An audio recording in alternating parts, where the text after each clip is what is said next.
sore mendata warga di RT 5. Sekarang nonton TV aja. Ini bagus sore.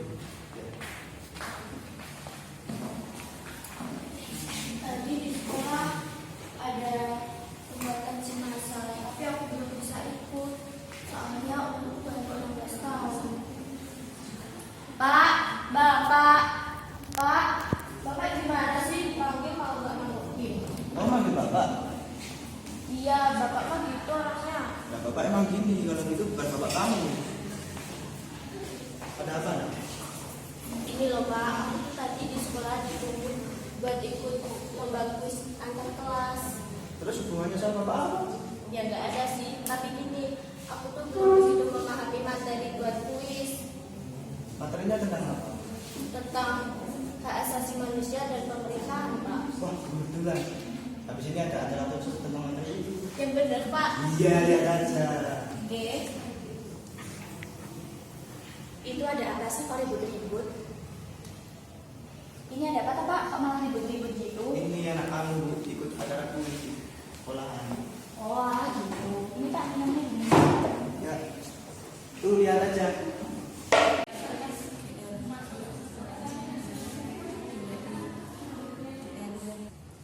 Sebentar lagi jam 8. Aku harus membawakan acara di kampung ini.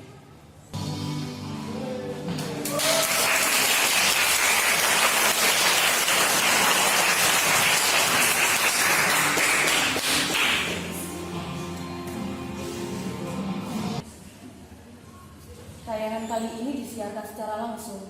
Semoga bawain acaranya lancar. Assalamualaikum warahmatullahi wabarakatuh.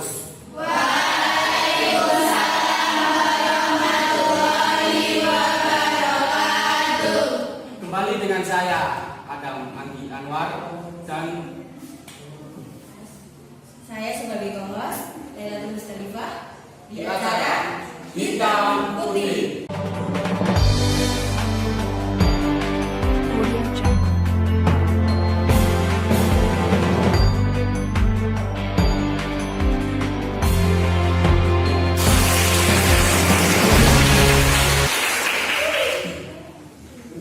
Kali ini kami akan membahas tentang HAM. HAM itu apa sih, Pak? HAM adalah hak yang dimiliki oleh manusia sejak lahir yang berlaku seumur hidup. Oh, gitu. Berarti diberikan oleh Tuhan Yang Maha Esa, Pak. Iya, iya. Seperti mungkin kalau pelanggaran HAM itu contohnya pelecehan, terus pembunuhannya, Pak. Iya, Ya kan? itu termasuk pelanggaran. Nah, terus kekerasan ya? Kekerasan juga termasuk Iya. pelanggaran HAM. Iya. Ngomong-ngomong kan kita lagi bahas tentang kekerasan. Ya. Ini kan lagi viral di medsos tentang seorang anak yang menjadi korban kekerasan oleh ayahnya sendiri, Pak. Oh iya, kemarin saya lihat di Instagram juga ada berita itu. Kan Bapak kepo kan? Boleh, boleh. Nah, tapi istimewanya itu si korban ini Ya. malah menjadi pelopor anti kekerasan. Oh begitu. Iya. Untuk selanjutnya kita tunggu aja, Pak. Namanya Akbar Nugraha. Boleh, boleh. Pelan-pelan, Nak. Pelan-pelan. Hari ini aku akan menghadiri sebuah talk show yang akan meliput kejadian waktu itu. Ayahku, waktu itu aku disiksa. Sebagai anak, apakah aku pantas mendapatkannya? Aku dipukul, aku ditendang, dan aku dianggap sebagai binatang. Yang sabar, Nak. Ini ujian buat kamu. Kamu harus tetap setiap hari harus tegar. Kuatlah. Janji Allah itu pasti. Terima kasih, Bu.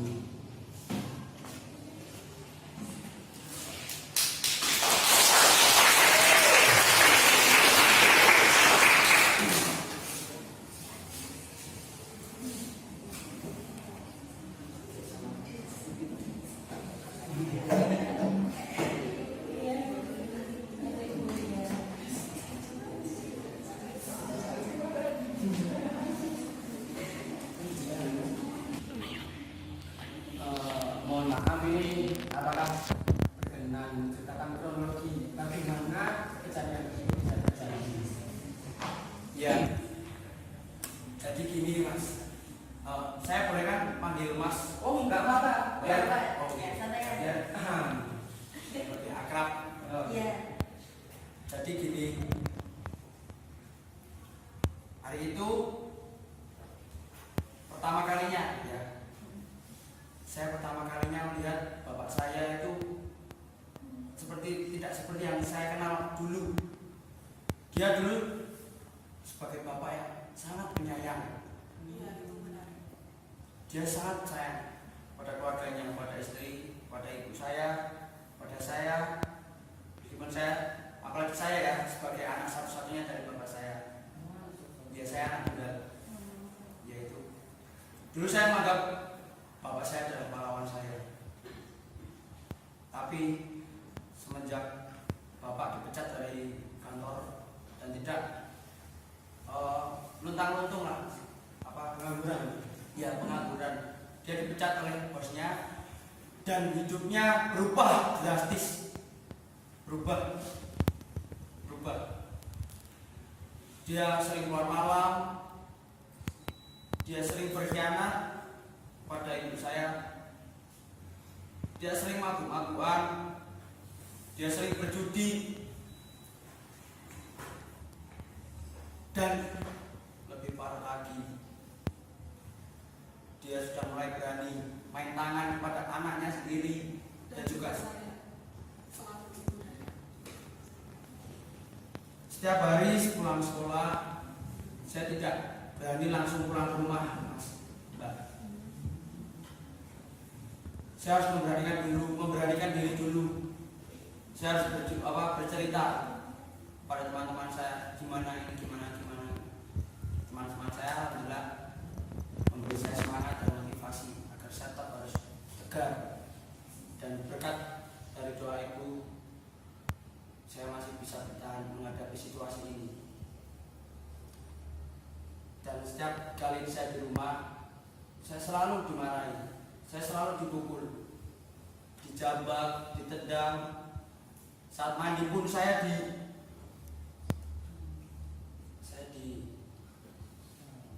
ya seperti itu, Mas. Tapi saya tak menganggap dia sebagai ayah saya. Dan saya yakin dia pasti bisa berubah. Mungkin walaupun hanya beberapa persen saja kemungkinan yang ada. Dan saya terus melanjutkan perjuangan saya. Saya mendengarkan kata-kata ibu saya bahwa saya harus tegar, saya harus kuat. Alhamdulillah saya bisa buktikan, dan saya menjadi pelopor bagi generasi muda dan anak-anak sepantaran bahwa kekerasan terhadap rumah tangga itu harus dihapuskan.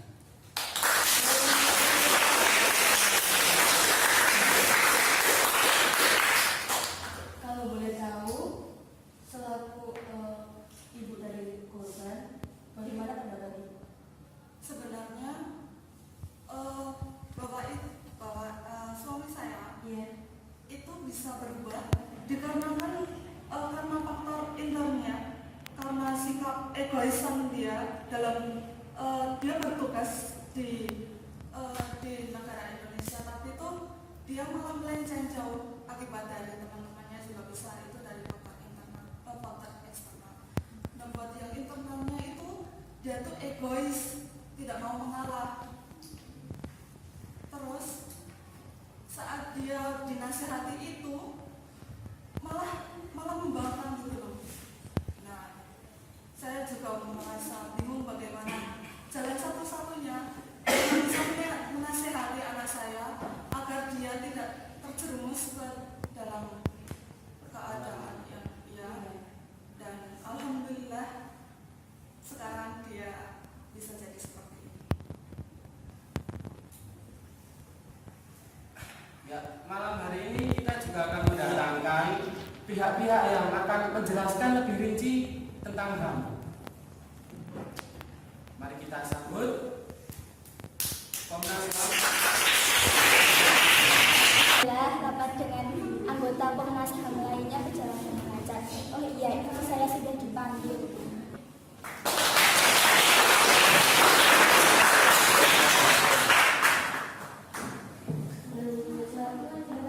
Terima kasih.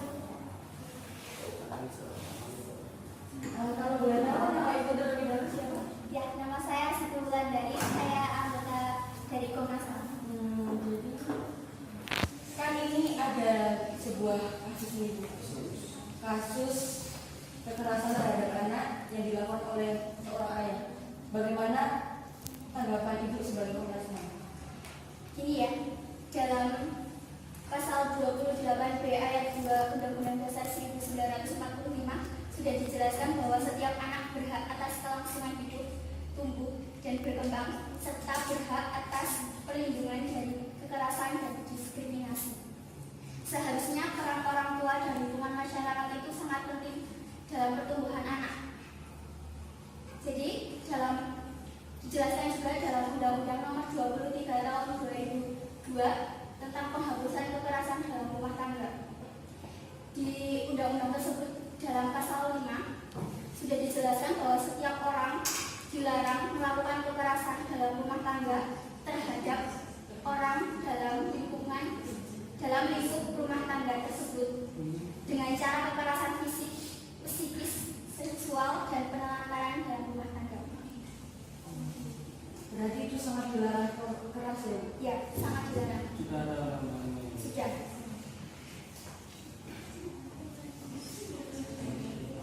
Kalau begitu juga berarti ada hukum tentang kekerasan itu ya Bu? Ya, tadi itu Undang-Undang Nomor 23 Tahun 2002. Kalau yang melakukan kekerasan berarti ada pidananya nggak sih ya? Ya, ada. Ada. Kalau lebih lanjutnya sih kita undang yang lebih mengetahui tentang itu Wah, ya. iya. Kita sambut Bribda Gadis Prasetyawati. Setelah melakukan penyelidikan seharian ini, aku masih harus mendatangi sebuah talk show untuk menjelaskan kasus yang terjadi. Semoga yang dapat aku sampaikan bermanfaat.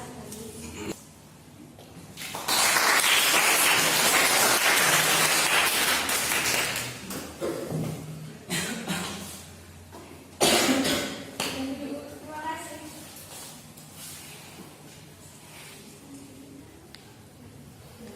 Jadi gini Bu, ada kasus tentang kekerasan anak yang dilakukan oleh bapaknya. Apakah ada sanksi yang gitu terhadap bapaknya gitu? Tentu saja ada. Kasus ini sudah diatur di dalam Undang-Undang Nomor 35 Tahun 2014. Di dalam pasal 80, di situ terdapat 4 ayat. Ayat pertama menjelaskan jika korban telah mengalami kekerasan, pelaku akan dijerat dengan pidana penjara paling lama 3 tahun dan denda paling banyak 72 juta. Di ayat kedua, jika korban mengalami luka seperti anak akbar ini, pelaku akan dijerat penjara paling lama 5 tahun dan denda paling banyak 100 juta rupiah. Di ayat ketiga, jika korban meninggal dunia, maka pelaku akan dijerat penjara paling lama 15 tahun dan denda paling banyak 3 miliar. Dan di ayat keempat disebutkan, jika pelaku adalah orang tua dari korban, maka pidana akan ditambah sepertiganya. Wah. Jadi jangan sampai kayak gitu ya Bu. Iya, sudah dijelaskan juga di pasal yang sebelumnya di 76C. Seseorang itu dilarang menyuruh melakukan ataupun ikut serta melakukan kekerasan terhadap anak. Jadi undang-undangnya sudah jelas sekali. Ya. Tapi walaupun undang-undang udah jelas, juga ada gitu orang tua yang melakukan kekerasan terhadap anak. Kalau Mas Akbar sebagai korban, apakah ada seperti trauma? Kalau misal ada trauma, apakah ada kesan yang dapat disampaikan kepada pemirsa? Ya, terima kasih atas waktu yang diberi kesempatan pada Gos. Ya. Kalau soal trauma pasti ada, apalagi saya sebagai kalau dibilang saya itu masih anak-anak dalam masa pertumbuhan, dalam masa perkembangan otak. Tetapi pada masa-masa yang berharga itu saya mengalami masa-masa yang kritis, masa-masa yang sulit. Kalau soal trauma pasti ada. Semua anak apabila ataupun istri apabila dilakukan sebuah kekerasan dalam rumah tangga pasti ada rasa shock, rasa terkejut ataupun trauma. Dan masih akan teringat untuk selama-lamanya. Iya. Namun saya berharap untuk warga-warga dan seluruh masyarakat negara Indonesia yang menonton acara ini, saya bangga saya diundang ke acara ini adalah sebuah kehormatan tersendiri. Dan saya merasa diperuntukkan karena saya bisa berbagi pengalaman dan berbagi cerita kepada anak-anak di seluruh Indonesia. Dan saya bisa memberitahu bagaimana rasanya diberi kekerasan, apalagi oleh orang yang sangat saya sayangi dan saya anggap orang yang paling berharga. Namun yang sudah taklah biarlah berlalu. Pesan saya untuk anak-anak dan seluruh keluarga masyarakat Indonesia, jadilah keluarga kecil yang harmonis. Tidak perlu berbanyak harta atau berbangga diri. Hanya perlu kehangatan, kesederhanaan. Hiduplah bersama-sama dengan canda dan tawa di dalam keluarga itu. Dan sebagai orang tua kita harus bukan kita.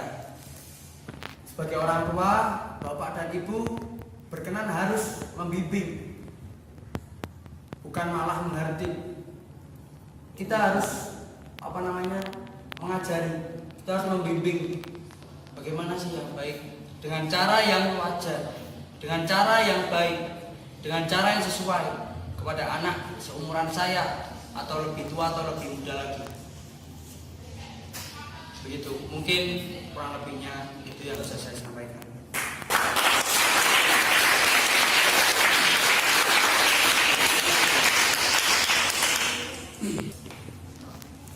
Anak merupakan aset yang berharga bagi orang tua dan juga negara. Maka sayangilah mereka, lindungilah mereka, dan didiklah mereka dengan cara yang baik dan benar. Sekian dari kami. Saya Adam Dan saya Musda sebagai co-host. Tetap saksikan Hitam Putih seperti biasanya pada jam 6 sore. Tetap di Trans 7.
Sekarang kok masih ada pelanggaran HAM ya?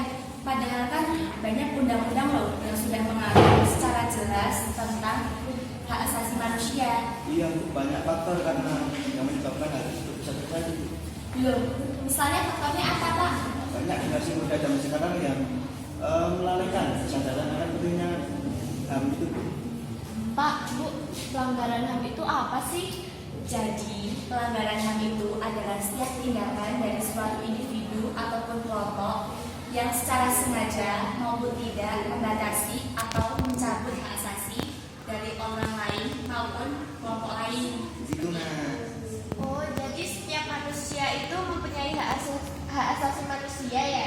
Iya nak, jadi dari sejak mereka lahir hingga sekarang itu mereka sudah mempunyai mempunyai hak asasi yang diakui secara global, terutama ada hak dasar yang mereka miliki, yaitu hak untuk hidup, hak memiliki, dan hak kebebasan. Seperti itu. Gitu ya.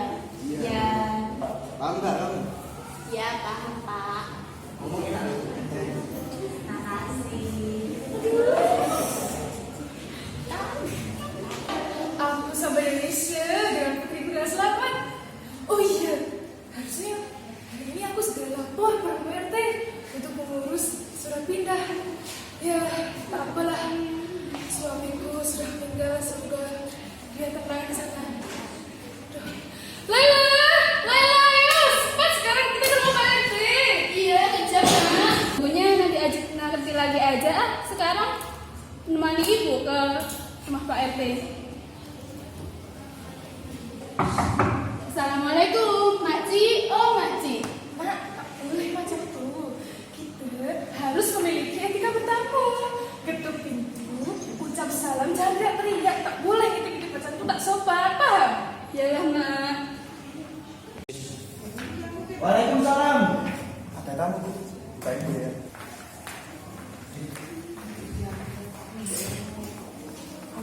Ya, ada. Siapa ya? Apa betul ini rumah Bapak yang di sini? Ya benar. Ada apa Bu? Ini kami dari Jakarta ingin lapor pada Pak RT. Oh iya. Pindah juga ke sini. Oh iya, silakan masuk Bu. Iya, terima kasih. Silakan duduk, silakan duduk.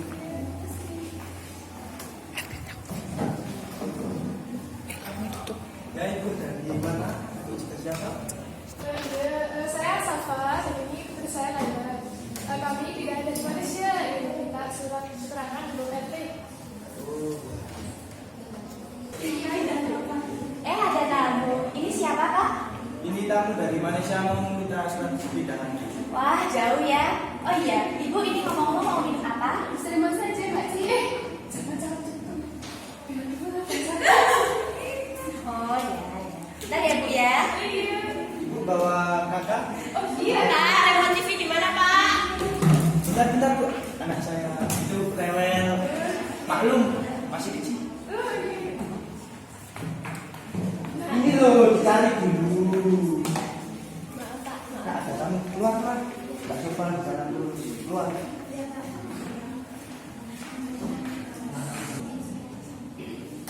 Ganti lagi. Kak, ya. Bentar deh, lagi nonton drakor ini nanggung. Kakak lo gitu, kalau dia nonton drakor pasti gak mau diganggu. Padahal kan kita harus mencintai film Indonesia supaya tidak dikeras oleh negara lain.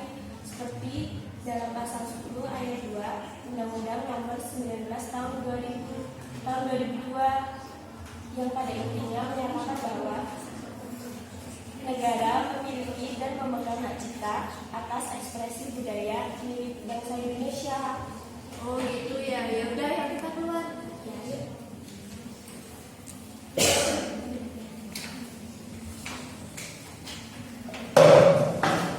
Nah, Bu ini dua anak saya perkenalkan. Ini sekali ya. Oh iya. Safa. Ini Pak. Saya lihat dulu ya Bu. Iya. Rizka, sekolah di mana? Di SMK Pelita. Oh, sama dengan sekolah saya yang baru. Bisa sampai nilai dan teman sekolah ya? Insya Allah Bu. Iya, sudah menikah? Hah? Saya belum Bu. Oh, masa? Iya, saya tuh masih 18 tahun. Saya kan masih kelas 3 SMA, jadi belum mau menikah. Saya masih mau mencapai cita-cita saya dulu, mau kuliah dulu. Makanya cita-cita kamu apa? Kalau saya pengen jadi hukum tante, soalnya hukum itu jabatannya tuh gak tinggi. Saya pengen membahagiakan kedua orang tua saya. Jadi hakim ya? Iya, Emang tahu tugas hakim apa? tahu dong Pak. Seorang hakim itu tugasnya mengadili serta menyelesaikan semua perkara-perkara yang diajukan kepadanya. Dalam kasus perdata, seorang hakim itu harus membantu para pencari keadilan dan berusaha keras untuk menghilangkan hambatan-hambatan dan rintangan-rintangan agar tercipta peradilan yang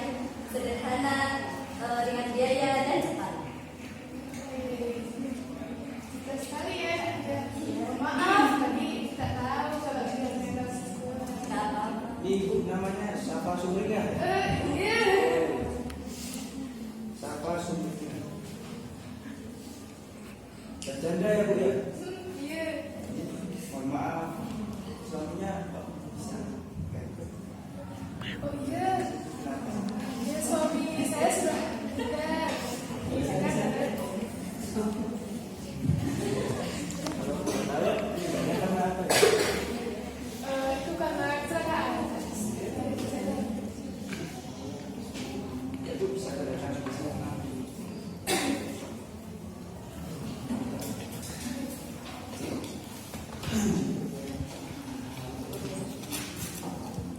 Ya ini aku sudah pindahnya. Terima kasih telah menjadi bagian dari bangsa Indonesia ini, terutama dengan meminta surat pindahan. Terima kasih ya Bu. Iya, sama-sama. Semoga Ibu betah di Indonesia ini. Iya, terima kasih. Ya Bu. Oh iya, ini Bu minumnya diminum dulu ya. Ah. Maaf kalau seadanya. Aduh, jadi enak. Jadi tidak enak ini. Minum Mbak. Ibu ini asli dari Malaysia ya? Kok logatnya Melayu? Iya, saya asli dari Malaysia. Tetapi saya sudah pindah jadi warga negara Indonesia. Mengikuti suami saya. Macam Undang-Undang Nomor 12 Tahun 2006 Pasal 26 tentang kewarganegaraan. Ya, walaupun saya warga negara Indonesia, tetapi saya negara masih sering ke Malaysia. Tengok apa? Ya sudah, kalau itu saya izin pamit dulu ya.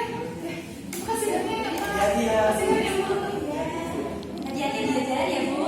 Jangan lupa ya, berangkat sama-sama ya. Iya, oke. Assalamualaikum. Waalaikumsalam. Ya.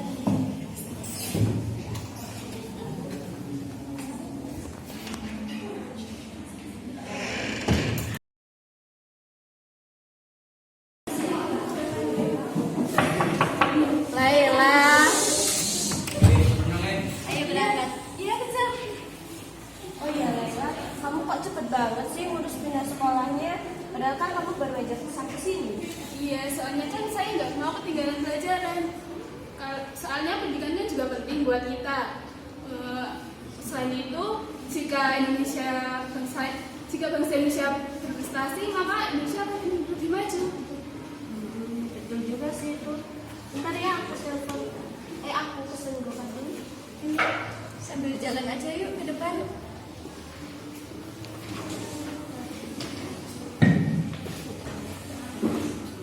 Udah belum? Mana ya? Udah. Udah dibaca kok. Kok belum datang-datang ya? Yuk. Mana sih? Kok belum sampai-sampai? Ya juga ya, lama juga. Iya nih, Buru telat nanti. Udah siang nih. Iya. Masih. Dengan Mbak Rizka. oh iya betul. Pesan go-kart. Iya. Ya, mari masuk.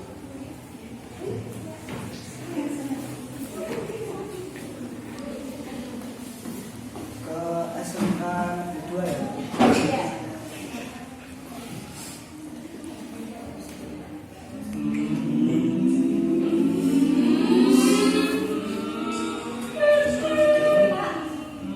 Iya Mbak. Kalau lagi nyetir itu jangan sambil mainan HP, nanti bahaya bisa kecelakaan. Maaf Mbak, ini lagi penting soalnya ini istri lagi telepon. Tapi kan keselamatan lebih penting Pak. Maaf ya Mbak. Halo Bu. Gimana sih ini Bu? Maaf ya Dek, ini lagi penting. Iya dong Pak. Ngomong-ngomong, ini cuma bertiga Pak Dek. Iya.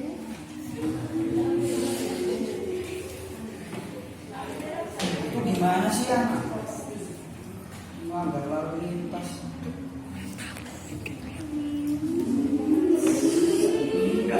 Ini adik udah sampai di sekolah. Sampai Ibu. Makasih ya Pak. Baliannya Dek. Iya, iya. Makasih adik. Iya.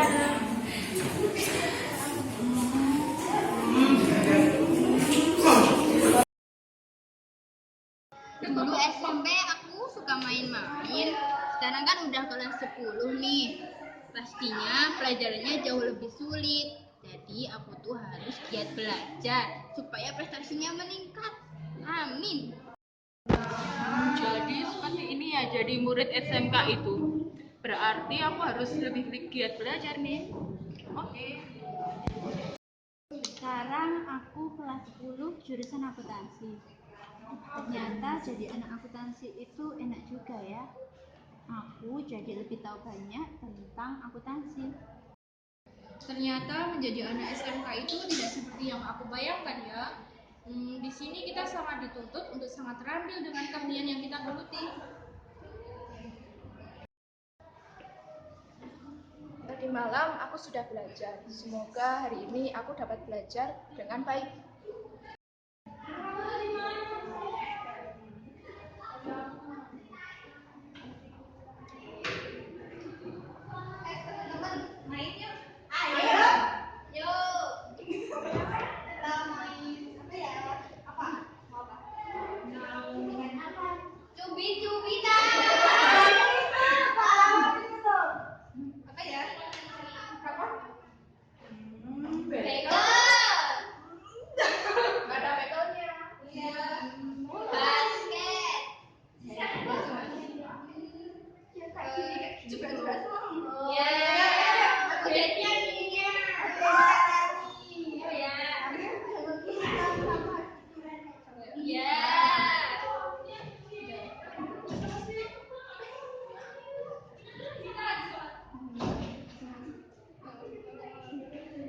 Ayo cepetan nyanyi. Kamu aja. Jumlah suara tuanya yang bukan untuk bukan tak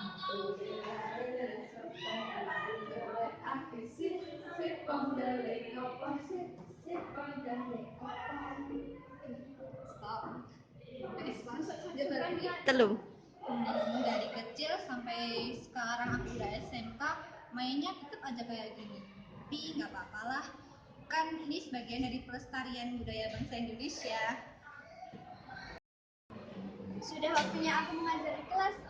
Bagaimana ya keadaan murid baruku? Wajibnya tak ada perbedaan apapun untuk saya. Kamu murid baru yang pindahan dari Malaysia itu ya? Bagaimana jadi saya tahu saya Tadi kepala sekolah sudah memberitahu saya. Ayo, mari masuk ke kelas. Iya, kelas.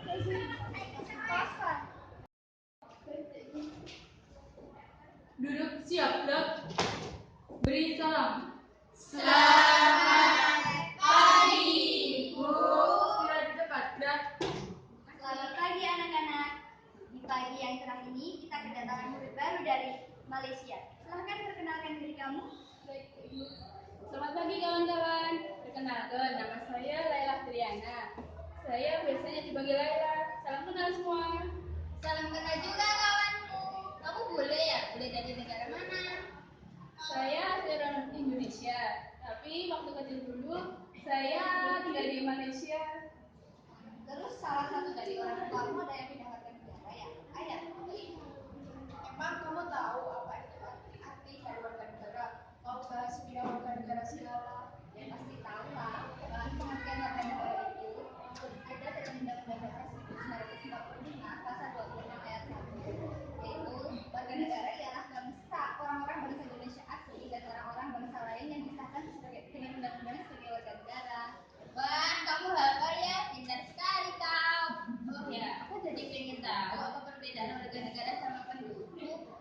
Kalau menurut Undang-Undang Dasar Negara Republik Indonesia tahun 1945, warga negara dengan penduduk itu jelas berbeda. Seperti pada pasal 26 yang sudah disebutkan oleh Sisi tadi, bahwa warga negara adalah orang bangsa asing dan orang bangsa Indonesia yang bertempat tinggal yang disahkan oleh undang-undang. Sedangkan penduduk itu berada pada pasal 26 ayat 2. Penduduk ialah warga negara Indonesia dan orang bangsa asing yang bertempat tinggal di Indonesia.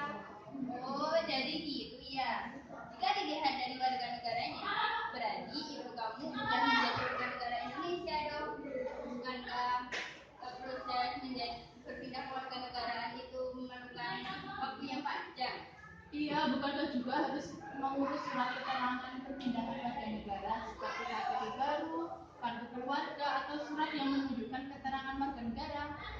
Iya, emak saya dari Malaysia, tapi saat ini kami sudah resmi jadi WNI. dan kami akan selalu mematuhi peraturan perundang-undangan yang ada di Indonesia ini. Nah, sekarang anak-anak, di sini siapa yang tahu tata urutan peraturan perundang-undangan negara Indonesia? Saya tahu, Bu. Silakan Ustaz, coba kamu jelaskan.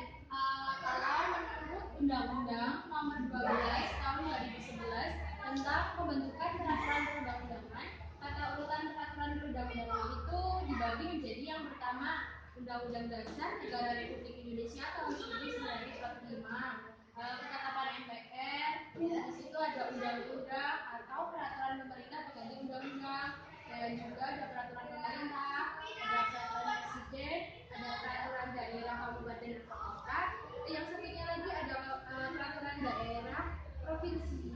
Ya, bagus sekali kita. Silakan. Apakah dalam peraturan perundang-undangan itu ada yang mengatur tentang warga negara? Tentu ada. Di sini siapa yang tahu peraturan perundang-undangan yang mengatur tentang warga negara? Saya, Bu. Silakan Denny.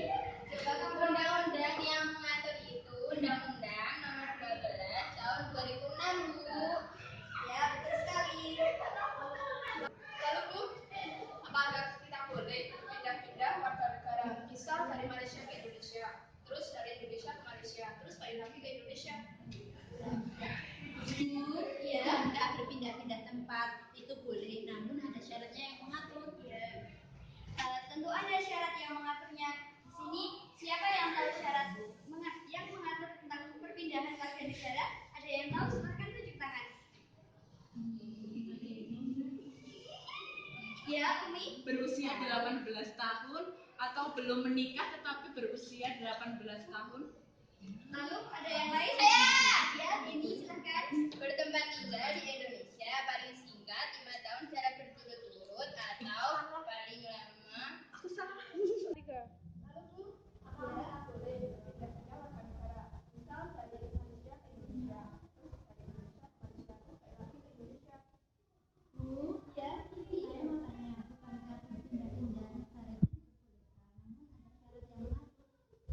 Ya, berpindah-pindah warga negara itu diperbolehkan dalam syarat-syaratnya telah diatur dalam Undang-Undang Pasal 9 UU Nomor 12 Tahun 2006. Di sini ada yang bisa menyebutkan apa saja persyaratannya?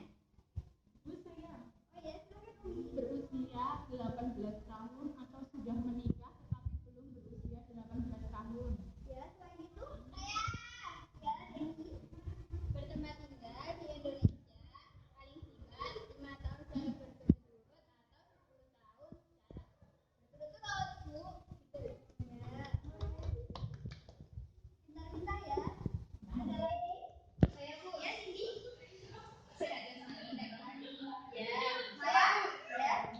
Dapat bahasa Indonesia dan mengambil adanya tulis 1945 dan Pancasila. Ya, betul sekali. Sudah? Nah, selain itu, kita juga bisa dengan memperoleh kewarganegaraan Indonesia tidak menyebabkan statusnya menjadi berkewarganegaraan ganda. Sebab hal itu tidak diakui dalam sistem hukum di Indonesia. Dengan kata lain, status kewarganegaraan dari negara lain harus dilepaskan. Jadi kita cuma harus memilih satu negara untuk kita jadi warga negaranya ya. Ya, Bu. Selain itu, mempunyai pekerjaan atau memiliki penghasilan tetap. Kemudian, membayar uang atau biaya kewarganegaraan ke kas negara. Untuk keterangan lebih lanjut mengenai besarnya biaya ini, bisa kita menghubungi kantor imigrasi Republik Indonesia terdekat. Tahu ya Bu itu? Oh iya.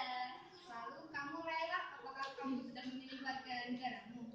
Tentu saja belum. Tadi kan juga sudah ada yang bilang, untuk memilih warga negaraan, usia minimal kita harus 18 tahun atau sudah menikah. Sedangkan umur saya belum ada 18 tahun. Tapi walaupun macam itu, setelah umur 18 tahun nanti, saya akan tetap memilih sebagai WNI dan akan selalu setia pada Indonesia.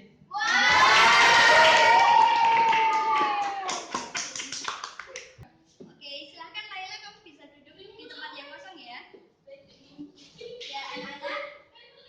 Sekarang kita coba buka materi bab 1. Di situ, silahkan kalian kerjakan halaman 12. Ya, sekarang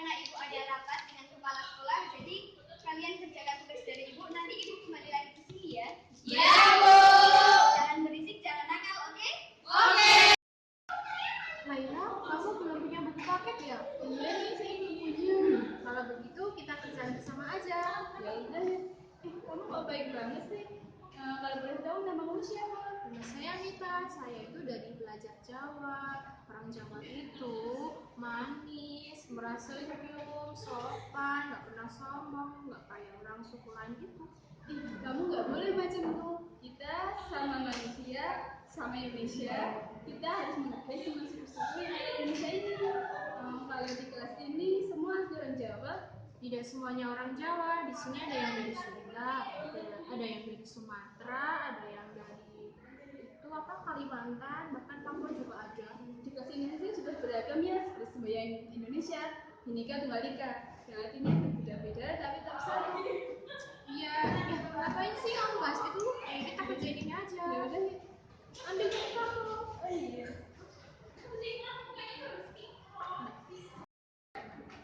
Hei Mal, Aisyah, boleh gabung nggak? Boleh, mau silakan. Oke deh. Udah lama Mal? Udah, ini udah habis. Lihat deh, bisa zaman sekarang masih ada sih bully-bulian. Mana? Ini loh. Itu udah gak zaman kali, kan sekarang udah ada undang-undang yang mengatur tentang bullying. Emang UU nomor berapa sih yang mengatur tentang itu? Undang-undang yang mengatur tentang bullying itu Undang-Undang nomor 23 tahun 2002 tentang perlindungan anak. Kemudian diganti menjadi Undang-Undang nomor 35 tahun 2014 tentang perlindungan anak juga. Terus pelaku bullying dapat sanksi atau enggak? Ya dapat dong mas, sanksinya itu dipidana penjara maksimal 3 tahun 6 bulan dan denda paling banyak 70 juta. Berarti bullying juga termasuk pelanggaran HAM ya? Ya termasuk, tapi aku lupa undang-undang nomor berapa ya yang mengatur tentang itu. Seingat aku sih Undang-Undang nomor 39 tahun 1999. Tapi kan itu beritanya belum tentu benar, bisa jadi hoax kan. Iya juga sih, sekarang kan udah banyak orang yang menggunakan teknologi. Apalagi teknologi udah semakin canggih. Pasti banyak berita yang beredar luas di kalangan para pengguna sosmed. Tapi yang nyebarin berita waktu juga dapat sanksi. Ya pastinya sanksinya itu maksimal 6 tahun penjara dan denda 1 miliar. Itu udah tercantum dalam UU nomor 11 tahun 2008. Berarti kan intinya kita harus hati-hati dalam menyebarkan berita. Terus jangan mudah percaya begitu aja semua berita yang menyebar di masyarakat. Kan kita nggak tahu asal usulnya. Bener juga tuh. Itu ada Bibi sama Umi. Hai. Kita habis dari BRIPP. Iya, kita habis dari BRIPP dan kalian kan gratis sih, nggak bayar. Iya, kita bayarnya itu tadi katanya dapat program pemerintah apa PPP apa PIP. Oh iya, itu PIP. PIP itu program Indonesia Pintar. Itu tuh diberikan bagi anak-anak yang tidak mampu untuk membantu membiayai sekolahnya mereka. Dan juga program itu berasal dari pajak daerah. Jadi pemerintah itu memungut pajak daerah, lalu uangnya itu dikembalikan lagi ke masyarakat dalam bentuk program ini, bantuan ini. Oh gitu. Iya. Jadi ini bisa membantu kita buat bayar sekolah, jadi meringankan beban orang tua kita. Dan dalam undang-undang itu juga ada tentang fakir miskin dan anak-anak yang terlantar dipelihara oleh negara. Itu ada dalam undang-undang pasal 34. Oh iya, ngomong-ngomong pajak, aku kalau di televisi itu suka lihat mbak-mbaknya itu bilang pemenang pajak ditanggung oleh pemenang ya. Iya tahu. Iya. Ngomongin kayak kuis itu di sekolah kita kan sebentar lagi ada kuis. Oh iya, Miftah ya? Iya, Miftah. Miftah ikut ya? Iya, jadi belajar kita itu. berdoa aja ya, Oh, semoga iya. Miftah bisa menang lombanya dan lancar. Amin. Aku mau ke rumahnya Lela aku mau belajar bareng Bibi sama Lela buat persiapan acara kuis Cinta PPKL di sekolah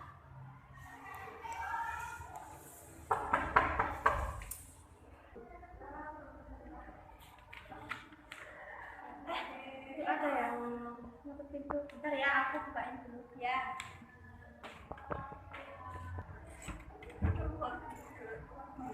Rika, sini masuk. Udah dari di dalam. Oke. Stop.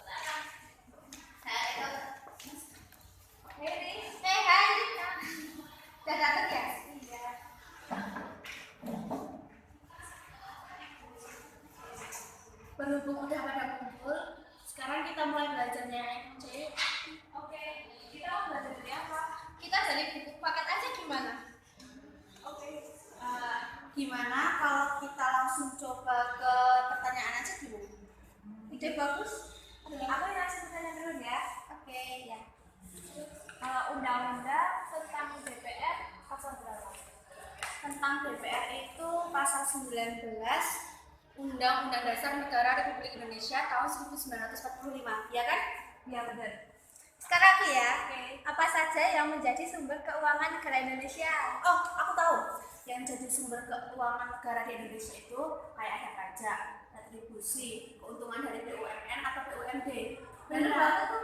Iya. Oh, kamu bisa jawab ya. Sekarang mau siapa nih yang mau ngasih pertanyaan lagi? Aku lagi ya.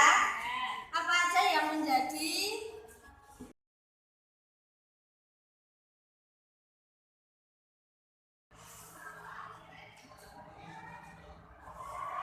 Udah sore nih. Aku sama Agus mau dulu ya, duluan ya. Oh iya, Mbak apa-apa, ini sudah sore. Nanti besok kita sambung lagi belajarnya. Ya, ini udah kakakku juga udah minta aku pulang. Ya udah ya. Oke, hati-hati ya di jalan. Sama-sama ya.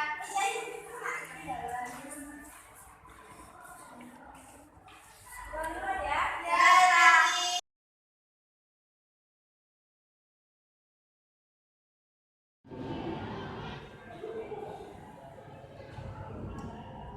Alhamdulillah, susunan acara yang akan aku bawakan untuk acara kuis cinta PPKN nanti sudah aku susun dengan baik. Bismillahirrahmanirrahim. Mudah-mudahan acara nanti berjalan dengan lancar.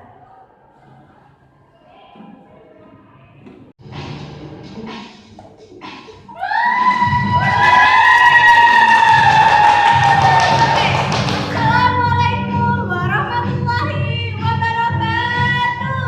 Waalaikumsalam warahmatullahi wabarakatuh.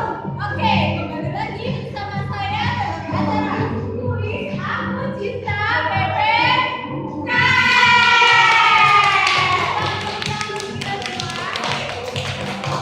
Dalam acara kali ini kita akan mengadakan dari dua kelompok, yaitu dari kelas NPL dan kelas akuntansi.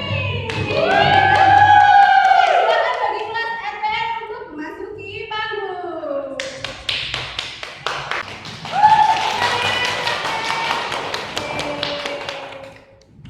Untuk kelompok kedua, yaitu kelompok akuntansi.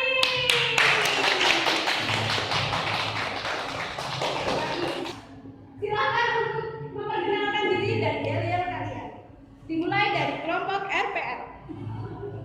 1, 2, 3. Yo yo ayo, yo ayo yo yo ayo, yo ayo yo yo ayo, yo ayo yo kita menang, kita menang. Kita RPL berprestasi, kau kalah jangan frustasi, kau menang solidaritas, kita kalah sportivitas. Yo yo ayo, yo ayo yo yo ayo, yo ayo yo yo ayo, yo ayo yo kita menang, kita menang. Oke, yel-yel yang sangat bagus ya tadi. Silakan tepuk tangan untuk selanjutnya. Silakan tampilkan yel-yel kalian untuk kelompok akuntansi.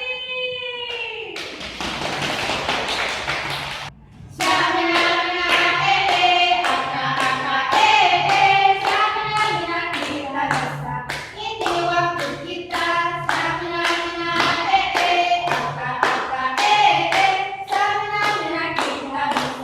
Ini waktu kita.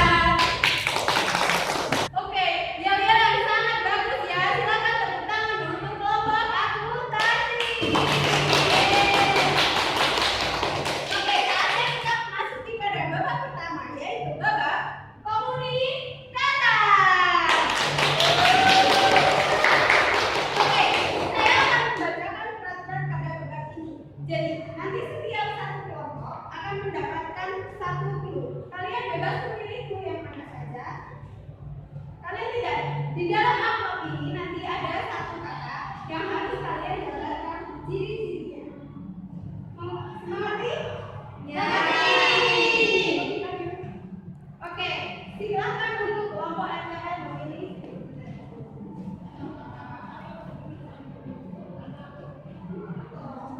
kelompok akuntansi.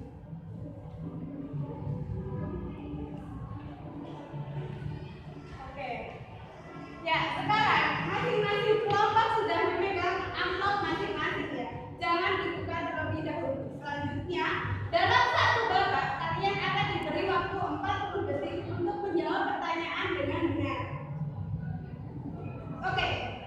Yang pertama akan dimulai dari kelompok RPL terlebih dahulu, kemudian kelompok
dulu. Oke, untuk perwakilan salah satu anggota kelompok silakan maju ke depan. Oke, untuk salah satu perwakilan kelompok silakan maju ke depan dan bawa handphone kalian. Ya, agak maju ke sana. Boleh di depan meja kalian? Ya, oke, bagus.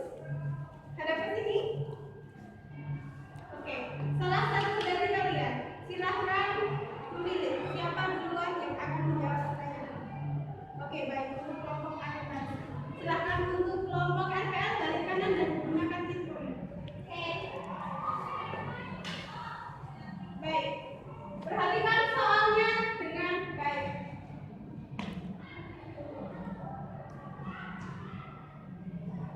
Sebutkan dan jelaskan rumusan pasal 28 Undang-Undang Dasar Negara Republik Indonesia tahun 1945. Waktunya 40 detik dimulai dari sekarang. Rumusan yang terdapat dalam Undang-Undang Nomor 28A tahun 1945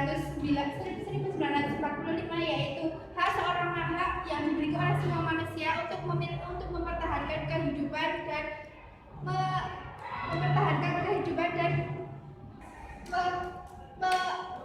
hak untuk hidup. Seorang manusia memiliki hak untuk hidup dan mempertahankan kehidupannya. Jadi orang lain itu tidak berhak untuk menghilangkan nyawa satu orang yang lain ataupun untuk membeli nyawa. Jadi kalau Ya, waktu habis. Silahkan balik kanan dan gunakan earphone kamu. Nah.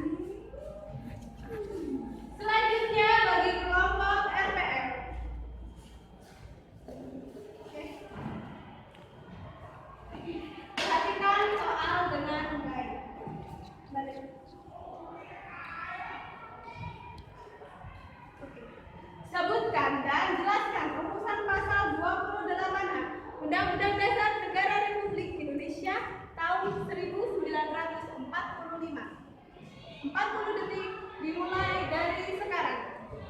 Pasal 28A Undang-Undang Dasar Negara Republik Indonesia tahun 1945 yang isinya yaitu setiap orang berhak untuk hidup serta berhak untuk hidup dan mempertahankan kehidupannya. Maksudnya yaitu bahwa setiap manusia, terutama warga negara Indonesia, sejak ia lahir mempunyai hak yang sama, yaitu hak untuk hidup serta hak untuk mempertahankan hidup dan kehidupannya. Tidak ada seorang pun yang bisa membeli nyawa orang lain atau menghilangkan nyawa orang lain tanpa suatu alasan. Jika ada orang yang menghilangkan nyawa orang lain atau membeli nyawa orang lain tanpa suatu alasan, ia akan dikenai dengan hukuman dan peraturan yang berlaku saat ini juga. 5, 4, 3, 2, 1. Waktu habis. Oke, tepuk tangan untuk kelompok RPL dan akuntansi. Oke, silakan kalian boleh kembali ke tempat kalian masing-masing. Ya, baik. Untuk kedua peserta kuis kali ini menjawab pertanyaannya dengan sangat maksimal ya. Mereka semangat sekali dan menjawab pertanyaan dengan cepat, benar, dan tepat. Oke, untuk peserta selanjutnya silakan maju ke depan.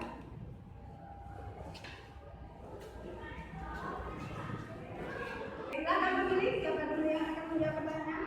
Baik, kelompok KPL tadi. Kelompok akuntansi silakan balik kanan dan gunakan info balik kanan. Oke, perhatikan pertanyaan dengan baik.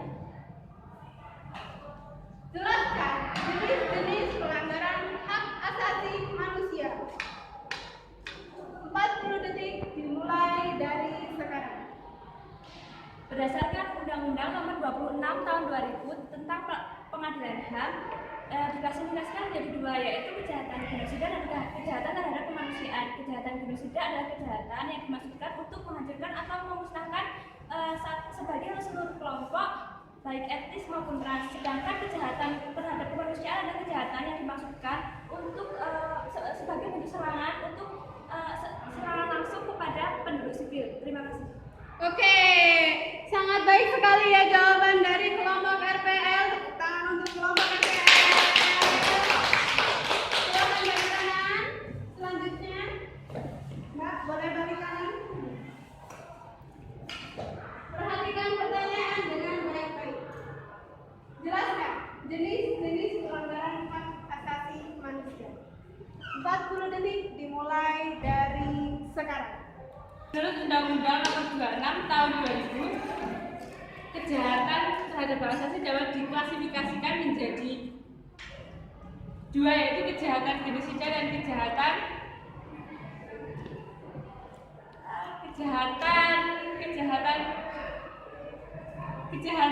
manusia yang kejahatan yang disebutkan.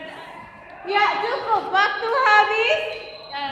Oke, sayang sekali ya untuk kelompok akuntansi 2 kali mengalami kegagalan.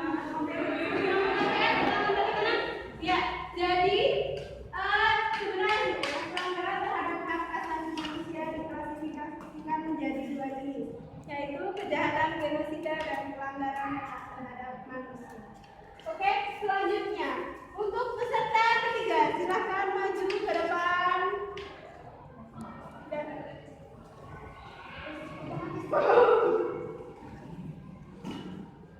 Oke, silakan memilih siapa yang akan menjawab pertanyaan terlebih dahulu. Baik, untuk kelompok akuntansi. Silakan FPL balikan. Gunakan earphone. Pertanyaannya adalah sebut dan jelaskan ciri-ciri khusus hak asasi manusia. 40 detik dimulai dari sekarang. Ciri-ciri hak asasi manusia secara khusus terdapat dalam nilai-nilai ideal Pancasila. Yang pertama yaitu ada hak hakiki. Ciri-ciri hakiki yang pertama yaitu hak asasi manusia dimiliki oleh semua orang sejak lahir. Yang kedua yaitu universal, yaitu hak asasi manusia dimiliki oleh semua orang tanpa membeda-bedakan suku, agama, ras, dan budaya. Yang ketiga yaitu tidak dapat dicabut. Hak asasi manusia tidak dapat dicabut karena dimiliki oleh semua orang. Oke, waktu habis. Ya, baik sekali jawaban dari kelompok akuntansi. Silakan tepuk tangan untuk kelompok akuntansi. Oke, silakan gunakan earphone-mu. Untuk kelompok RPL, silakan balik kanan. Ya. Perhatikan pertanyaan dengan baik-baik. Sebut dan jelaskan ciri-ciri khusus hak asasi manusia. 40 detik dimulai dari sekarang.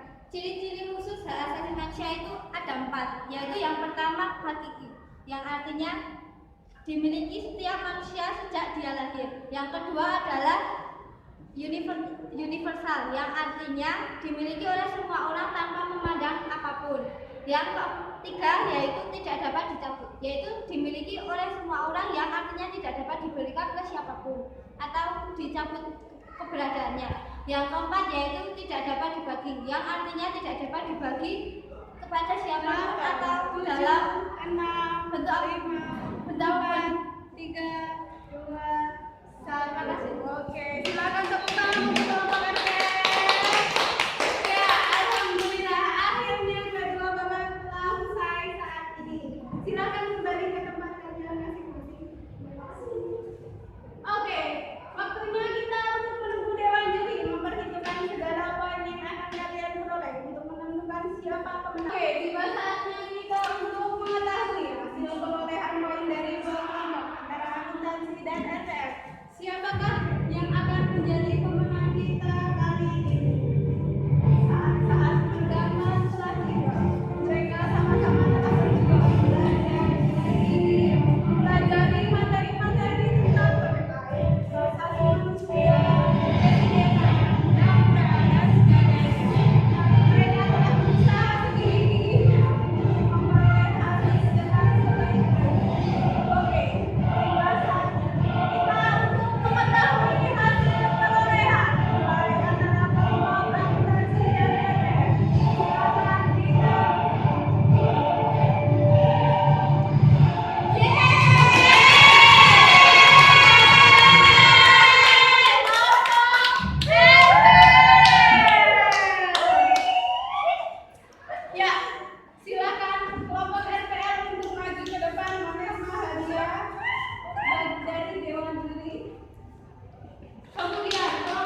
dan 1 trofi. Oke, silahkan diterima. Tepuk tangan untuk kedua kelompok. Ya, alhamdulillah acara kita pada hari ini telah usai dan pemenangnya dari kelompok RPN. Oke, saya ucapkan selamat untuk kelompok RPN dan juga kelompok akuntansi. Silakan kalian semua untuk tetap berjuang mempertahankan negara Republik Indonesia. Kalian sebagai generasi penerus bangsa, jangan sampai bangsa ini hancur karena tingkah dan pola kalian. Oke, baik, kita tutup acara kita pada pagi hari ini dengan bacaan hamdalah. Alhamdulillah. Saya sebagai moderator, apabila banyak kekurangan dan kesalahan yang saya lakukan, mohon maaf sebesar-besarnya. Wabillahi taufiq wal hidayah. Wassalamualaikum warahmatullahi wabarakatuh. Waalaikumsalam warahmatullahi wabarakatuh. Mbak, ya. Ayo kita ke sana, itu loh ada pensiunan. Itu tuh banyak murid-murid kita yang ke sana. Ya udah yuk kita nonton sekarang. Yuk, Mbak, yuk.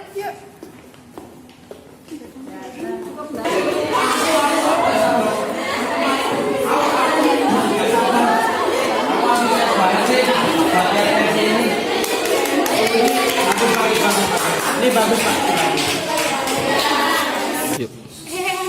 Nih. Para warga dan Mbak itu sudah pada datang nih. Aduh, aku deg-degan nih, gimana kita kan mau MC. Aduh, aku juga sama, deg-degan banget. Semoga lancar ya. Yuk kita mulai. Assalamualaikum warahmatullahi wabarakatuh.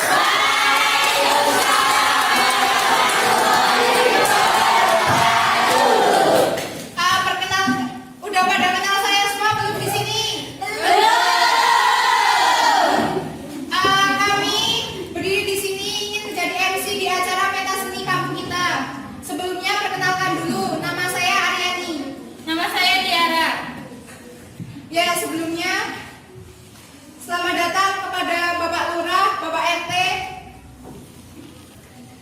Bapak Lurah beserta Ibu yang kami hormati, Ketua RT dan Ketua RW serta tokoh masyarakat yang kami hormati juga, serta rekan-rekan Karang Taruna yang kami cintai.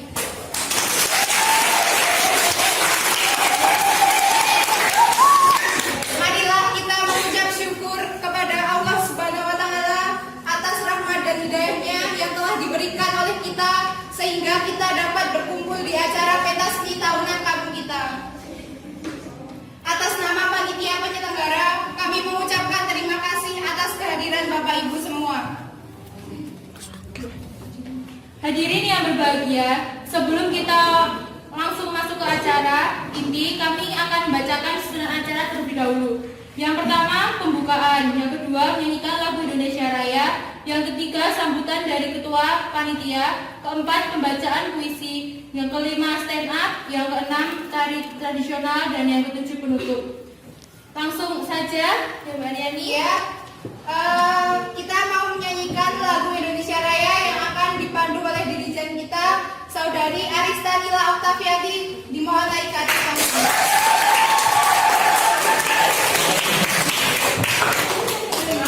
Hadirin dimohon untuk berdiri.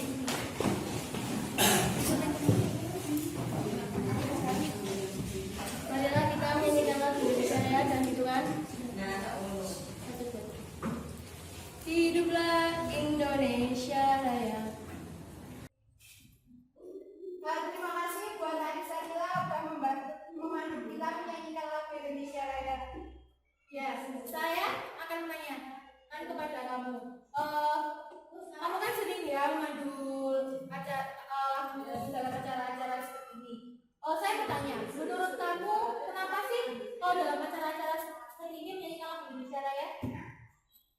Ya, kita sebagai warga negara Indonesia yang baik, dan kita kan juga mesti tahu lagu Indonesia kan budaya banget kan, nggak cuma Indonesia Raya, ada Indonesia Wisata, ada Rado Bandung, ada masih banyak lagi. Tapi kan ini kan hari peringatan 17 Agustus. Jadi kita harus memilih lagu Indonesia Raya karena ini juga merupakan lagu bangsaan kita seperti yang tercantum di dalam Undang-Undang Negara Dasar Republik Indonesia tahun 1945 bab 15 tentang bendera dan bahasa serta lagu kebangsaan ini dalam pasal 36B yang berbunyi lagu kebangsaan ialah Indonesia Raya. Oh, Anda sangat luas sekali ya. Terima kasih ya Mbak Ista, tepuk tangannya semuanya. Lanjut ke acara berikutnya yang ketiga yaitu sambutan dari ketua panitia kita. Untuk Mas Akbar, waktu dan tempat kami persilahkan.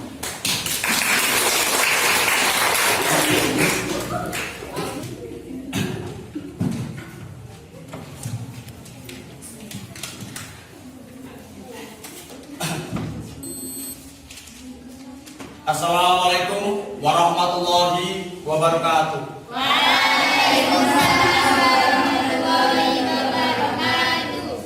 Yang terhormat Bapak Kepala Dusun, Bapak Nada serta keluarga, serta warga Kampung Merdeka yang senantiasa berbahagia. Pertama-tama, marilah kita panjatkan puji dan syukur kehadiran Allah Tuhan Yang Maha Esa atas segala rahmat dan ridhonya. Ya udah, saya mengucapkan terima kasih kepada Ketua Karang Taruna yang sudah menyampaikan sambutannya. Oke, langsung aja kita memasuki acara selanjutnya yaitu baca puisi yang akan dibacakan oleh Saudari Turina. Alhamdulillah dapat kesempatan baca puisi lagi kali ini. Udah panggil.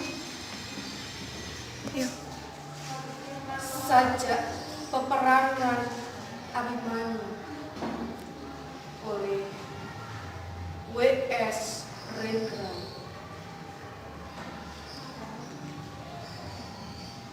Ketika maut mencegatnya di 8 penjuru, sang kesatria berdiri dengan mata bercahaya.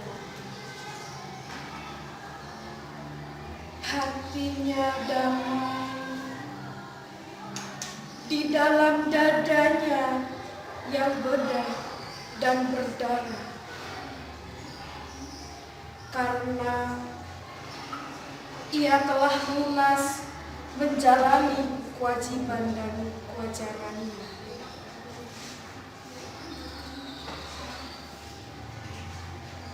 Setelah ia wafat, apakah petani-petani akan tetap menderita? Dan para wanita kampung tetap membanjiri rumah pelacuran di kota? Itulah pertanyaan untuk kita yang hidup. Tetapi bukan itu yang terlintas di kepalanya ketika ia tegak dengan tubuh yang penuh luka-luka. Saat itu ia mendengar nyanyian angin dan air turun dari gunung. Perjuangan adalah satu pelaksanaan cita dan rasa. Perjuangan adalah pelunasan kesimpulan penghayatan. Di saat badan berlumur darah,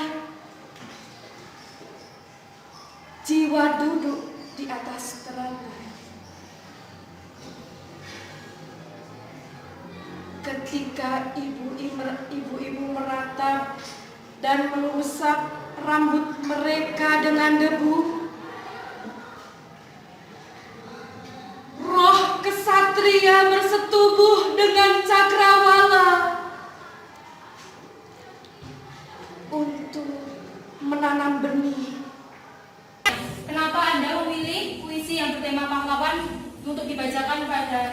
kita sendiri kali ini? Karena pahlawan adalah orang yang sangat berjasa bagi negara Indonesia. Untuk itu, dalam pembacaan puisi ini, saya ingin menyampaikan bahasa Indonesia yang baik dan benar, sesuai dengan pasal 26 yang berbunyi, bahasa negara adalah bahasa Indonesia. Itu saja.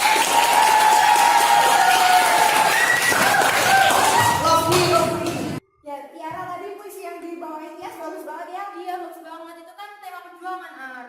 Oh iya, tadi kan di dalam puisinya Tias itu diceritakan zaman dulu tuh pahlawan yang udah berjuang buat Indonesia itu mendapat perlakuan yang tidak manusiawi. Itu sangat tidak sesuai pada alam kemerdekaan ini. Karena pada masa sekarang ini manusia harus sudah mendapat perlakuan yang adil dan manusiawi. Contohnya seperti penghargaan HAM yang sudah dijelaskan dalam pembukaan Undang-Undang Dasar 1945. Yang secara komprehensif itu dijelaskan di amandemen Undang-Undang Dasar dari pasal 28A sampai pasal 28C. Oh iya, benar banget. Amandemen kedua Undang-Undang Dasar 1945 tahun 2000 dari pasal 28A sampai 28C. Ya. Betul. Nah, nanti pada ketawa nggak ya dengar materi stand aku? Ya udah, daripada lama-lama ngomong di sini, mending kita masuk ke acara selanjutnya aja gimana? Ya, lanjut ke acara berikutnya ya. Acara kelima yaitu stand up comedy.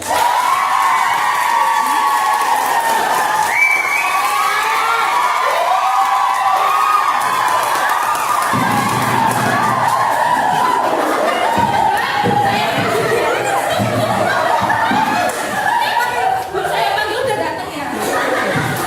Untuk saudari Trimulyani, waktu datangan saya persilahkan.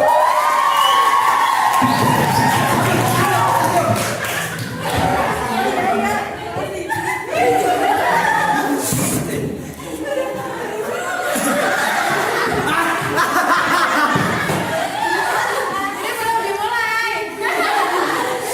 Tenang dulu, tenang semua.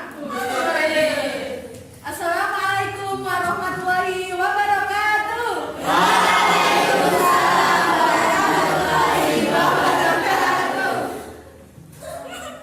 Selamat siang, Omnivora.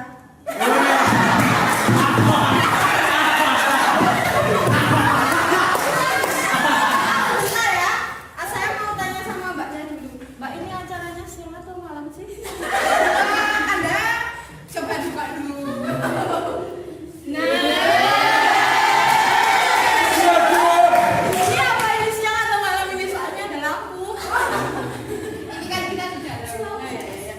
Bentar, tak pakai biar gaya.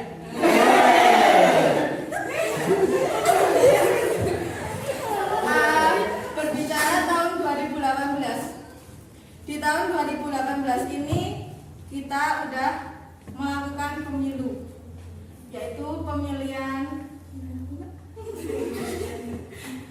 apa gubernur. Oh iya, pemilihan gubernur sama dua yang satu. Oh iya, ya maaf ya. Di tahun 2018 ini kita sudah melewati dua pemilu, yaitu pemilihan gubernur dan pemilihan bupati. Saya punya filosofi tersendiri buat pemilu. Pemilu itu terdiri dari tiga apa ya? Tiga suku kata. Mi sama lu. Antusias semua ya, saya apresiasi.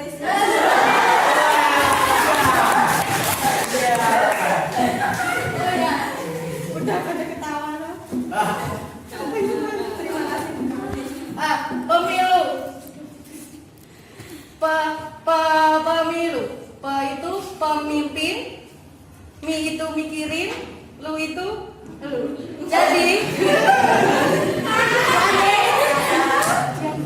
Jadi dalam pemilu kita harus mencari pemimpin yang mikirin lu.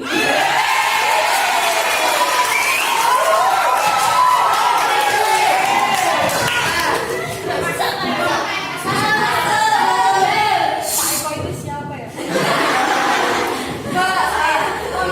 Pemilu di Indonesia itu diadakan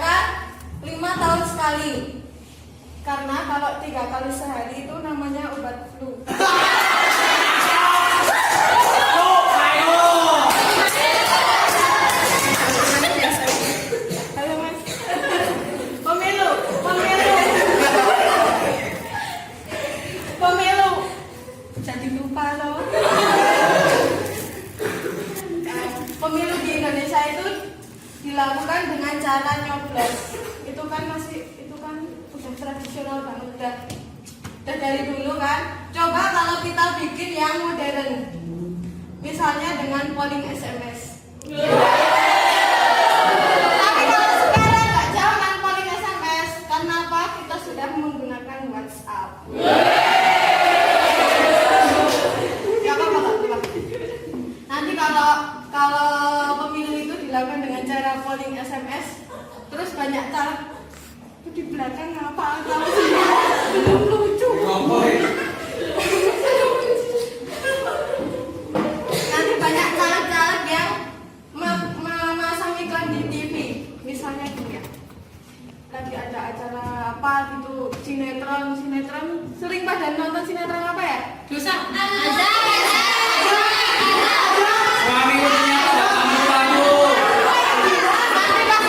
Tetanggaku seorang dajjal. Pas lagi adegannya yang apa? Mayatnya itu lagi kena petir dar. Terus teka-teka iklan. Assalamualaikum warahmatullahi wabarakatuh.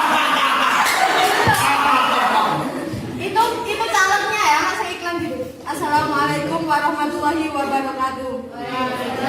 Di TV nggak dijawab. Nah terus calegnya gini. Perkenalkan, nama saya Tri Mulyani. Nunggu ya.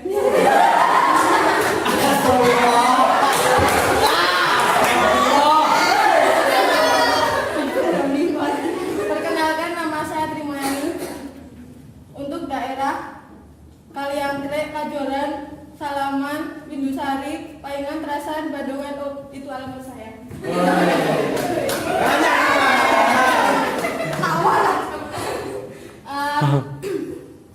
Di tahun sekarang 2018, tahun 2019 sudah akan tiba. Saatnya kita memilih pemimpin bangsa, untuk memilih presiden. Pastikan dia yang mengerti Bhinneka Tunggal Ika, bukan boneka dari Amerika.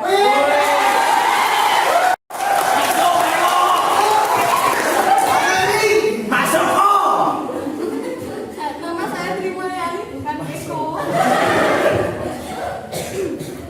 Sampai mana tadi ya? Trasan Bandungan. Amerika. Pastikan dia yang memperhatikan suara kita. Suara kalau Indonesia bisa, bukan suara full bidung gede.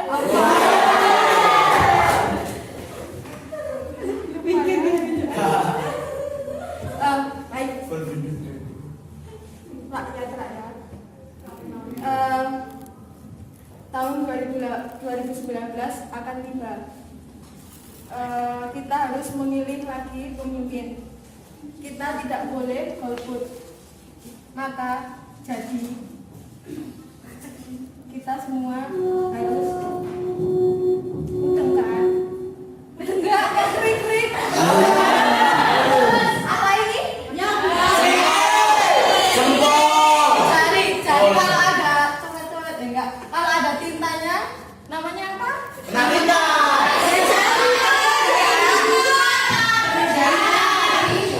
Maksud saya kalau ngomongin golput terus ditunjukin gini, seharusnya kalian udah tahu, kalian udah besar semua. Apa ini? Maksudnya jengke. 2019 kita tidak boleh golput, kita harus nyoblos. Kalau ini sprinter. Assalamualaikum warahmatullahi wabarakatuh.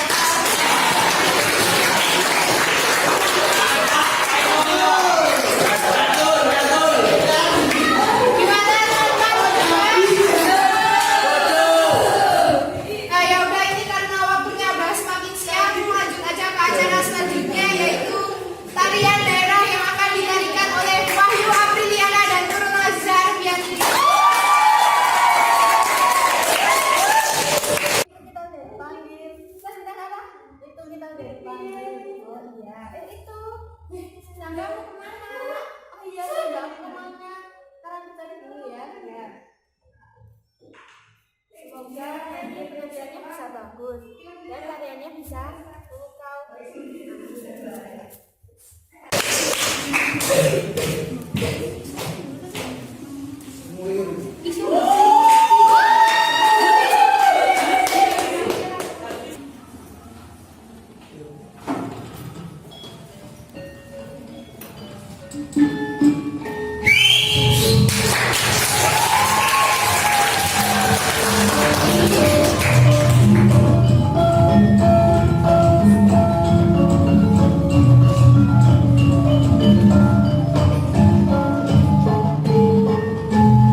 tradisional yang ada di Indonesia. Padahal kan sekarang ini kan banyak anak muda yang seusia kalian kan sukanya itu yang dance modern gitu.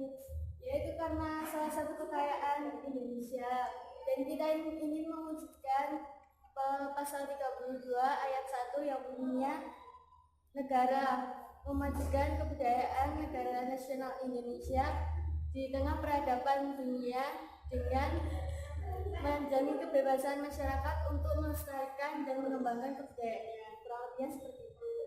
Itu sesudah di amandemen. Sebelum di amandemen akan dijelaskan oleh Dad. Sebelum di amandemen itu hanya terdiri dalam satu pasal, yaitu pasal 32 yang berisi pemerintah memajukan kebudayaan nasional Indonesia. Perubahan itu didasari karena untuk kebutuhan untuk menempatkan kebudayaan nasional pada tempat yang tinggi yang menjamin unsur kebudayaan daerah, sehingga kebudayaan nasional maupun kebudayaan daerah adalah identitas suatu bangsa yang harus tetap dilestarikan dan diharapkan di masa yang akan datang bangsa Indonesia tetap memiliki identitas bangsa yang sesuai dengan nilai-nilai bangsa Indonesia. Indonesia. Dan melestarikan kebudayaan merupakan salah satu cara untuk meningkatkan rasa persatuan dan kesatuan selain dalam bidang politik. Sekian. Baik, terima kasih. Tepuk tangannya untuk tari tradisional yang dibawakan oleh Mbak Wahyu dan Mbak Arfi.